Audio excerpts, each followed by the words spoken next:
Welcome, everyone, to episode 33. Some say it's a magical number of They Might Be Self-Aware. I am Hunter Powers, and today it's just Hunter Powers. Daniel Bishop?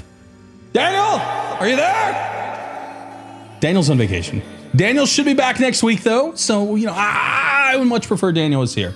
But the show must go on, and today we are discussing, and this discussion is just for you and you alone. It has been fine-tuned on your exact interest and thoughts.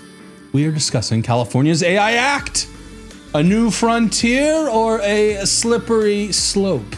Are these AI companies ready for mandated shutdown switches? And how much damage can a rogue AI model really cause? There's a new billion-dollar price tag on these large language models, and with that price tag, who's really left in the game anyways? Perhaps it's Openai, Anthropic, and Uncle Sam? An early access alliance seems to be forming between these three, and we'll dive in there. A brief discussion of copyright in the AI era. Who owns the data that went in and the data that now comes out? And finally, can AI self-awareness even be regulated, or will it just laugh in all of our faces? I don't know why I did that. It's all up next, folks, because you are listening to They Might Be Self-Aware.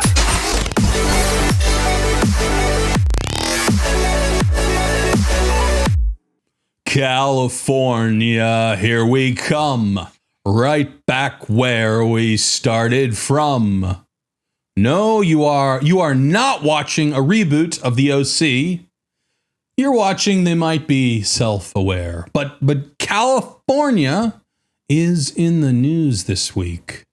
Their Safe and Secure Innovation for Frontier Artificial Intelligence Models Act, Senator Scott Wiener's magnum opus, has passed California legislation. Still waiting for Governor Newsom's final signature into law, which he is expected to give, but it's passed. We've discussed this on previous episodes, but to give you a little bit of a reminder, the goal of this act, of Wiener's Act, is to mandate that AI companies develop shutdown capabilities, meaning should their models run rogue, there's got to be some way to pull the plug on the thing. To prevent unsafe modifications. This would primarily happen during the building or training of the model, where potentially a rogue actor gets in and adjusts the training data or the algorithms that are being used to develop the model weights. So we have to prevent those. And finally, to establish rigorous testing to mitigate against what they're labeling as critical harms. Now, Wiener says, I guess I can say that, Wiener says that all this act is really doing, all this bill is really doing is making these large AI companies do what they're already saying that they're doing, because these AI companies do indeed have safety teams and security standards. And they're, of course, saying, look, nothing really bad is going to happen from what we're doing over here.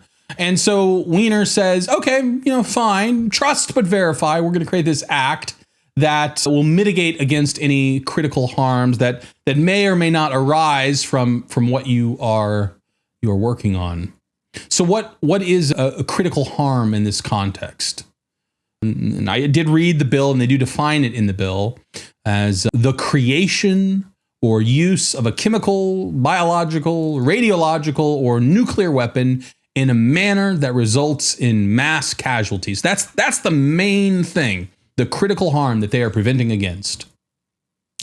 So, okay, that really doesn't sound too controversial. I don't think we want AI models creating these. There is another part where it's basically that the AI model also can't cause mass casualties or at least $500 million. This sounds like a Dr. Evil number. $500 million of damage resulting from cyber attacks on critical infrastructure.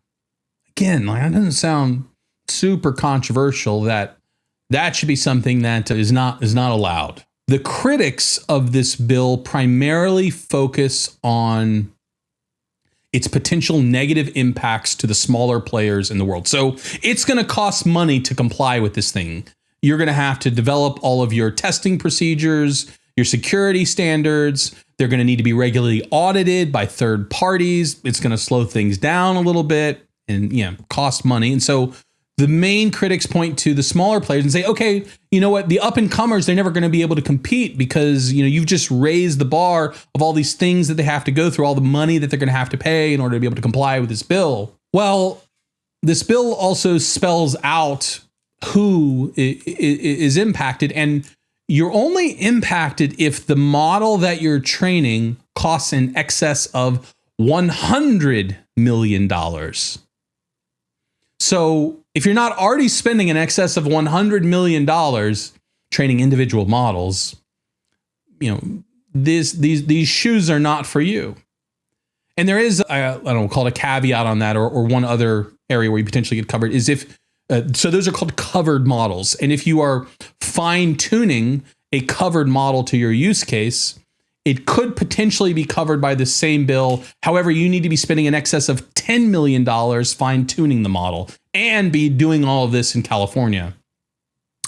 Otherwise, you're good. So why are people so against this thing? I think it's the slippery slope argument. Yeah, like this isn't all that bad. Even OpenAI was originally very much against this bill, and there have been several iterations, but they came out last week and said, you know what?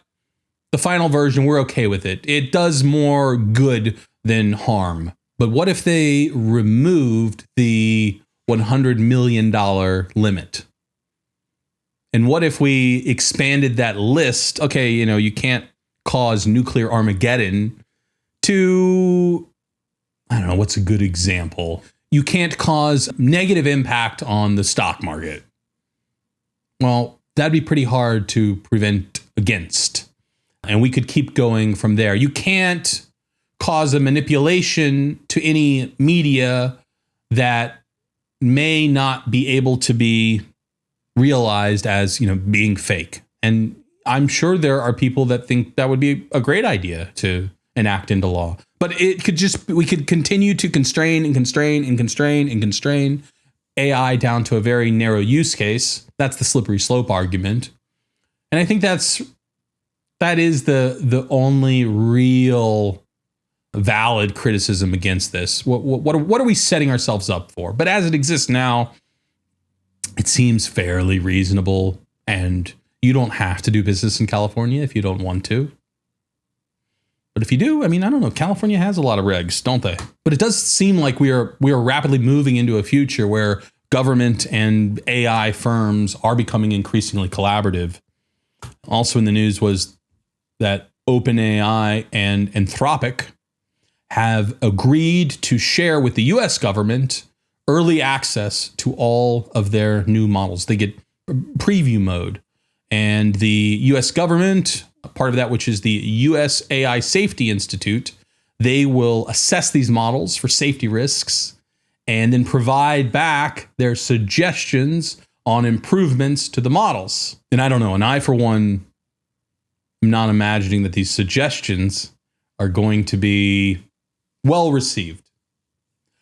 It is all, of course, voluntary at this point. There's no requirement that they're sharing this early access. And this is at the federal level, by the way, not the state level like we were just discussing with California. Should we trust the government with the future of our AI technology? Is that a good idea?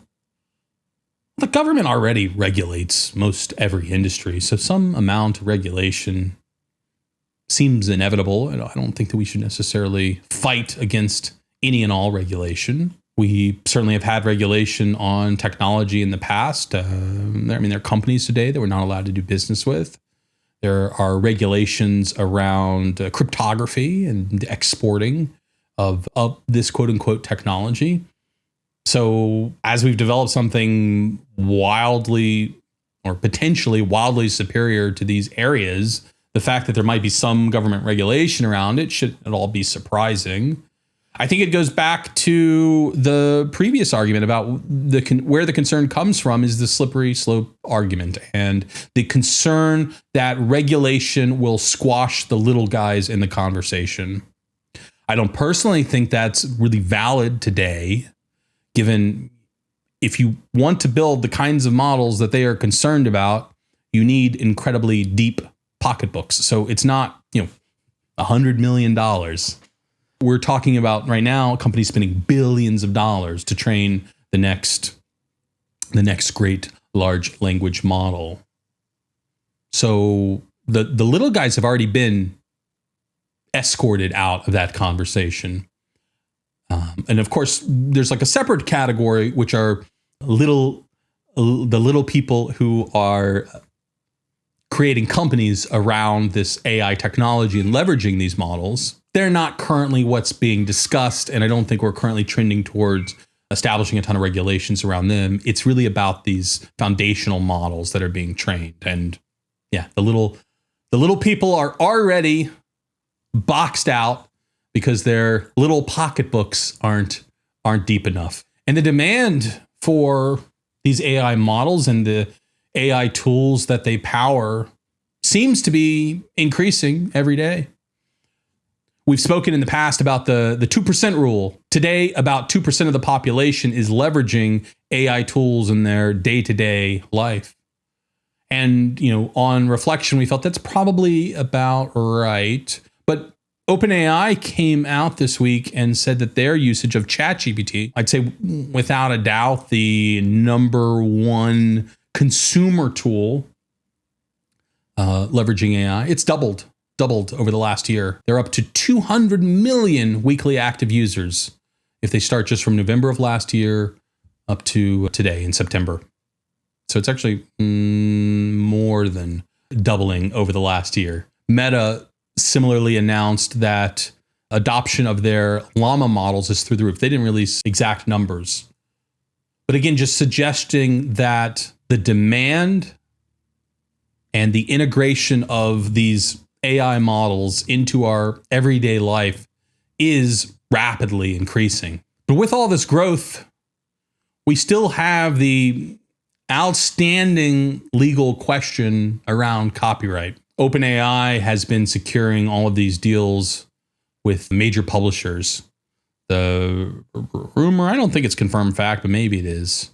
I guess some of the companies have announced how much they're earning from them. So I guess that is a confirmed fact. But they're spending about $10 million a year per publisher, going to them and saying, hey, company that we already stole all your data from, what if we gave you $10 million and you made it easier for us to get all of that data? And the publishers seem to be eating up these deals. It's $10 million. That's for a lot of these companies, a huge positive adjustment to their bottom line. And again, the data was already taken, maybe legally, maybe illegally, but take this $10 million and, have a little fun. So why is OpenAI playing nice with the publishers that it already robbed? It's scared of the lawsuits. I don't think there's any real question about that. It's been speculated that the mounting lawsuits against OpenAI, who's again the market leader, and we spoke last week about going out to raise this monstrous fundraising round, but they probably have billions of dollars of lawsuits waiting for them, and so they're trying to get in front of it and trying to get enough people on their side with these $10 million, might we call them bribes? I don't know. Maybe that's not fair. But we're going to have to answer this question of what does copyright mean in the world of AI? The model makers, the large AI companies, say that, look, we only train our models on publicly available data. And similar to how any human could go and read this book or watch this video and learn, that's what our models are doing.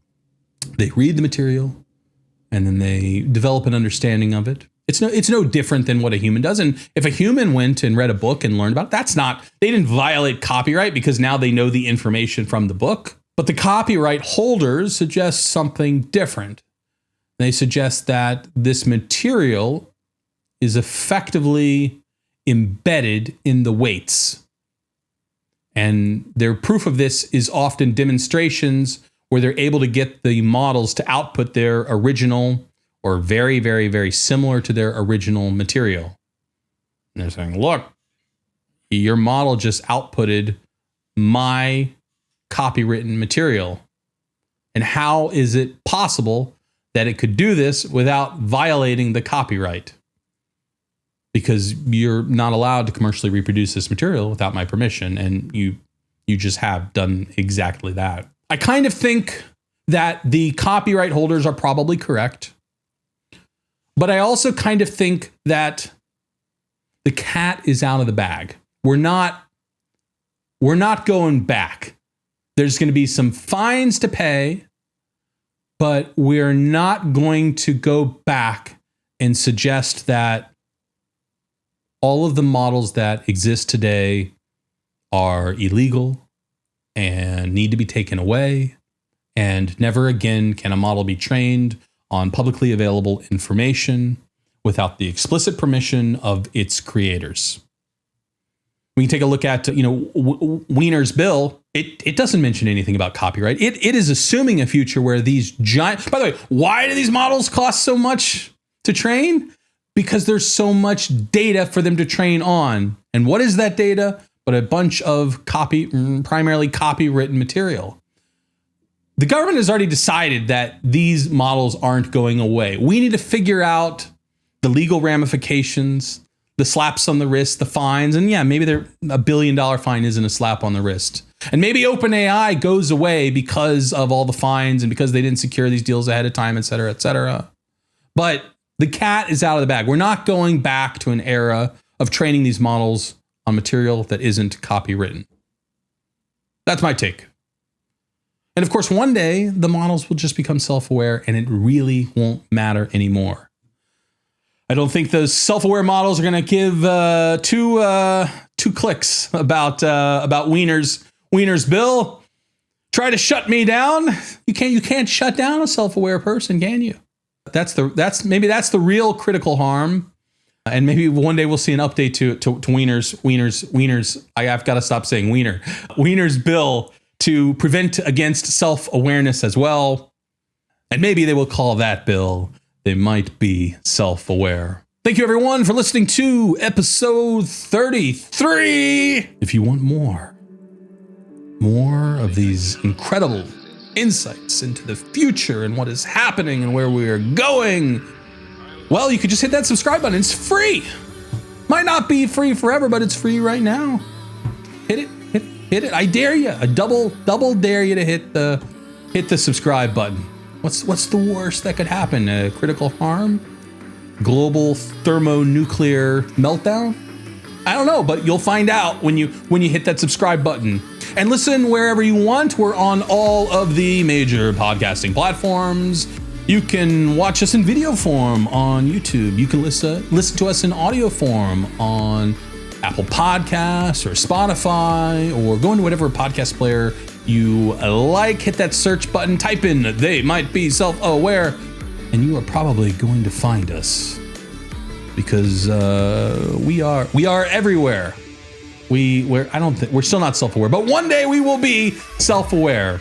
So thanks everyone, and until next time. They might be self-aware.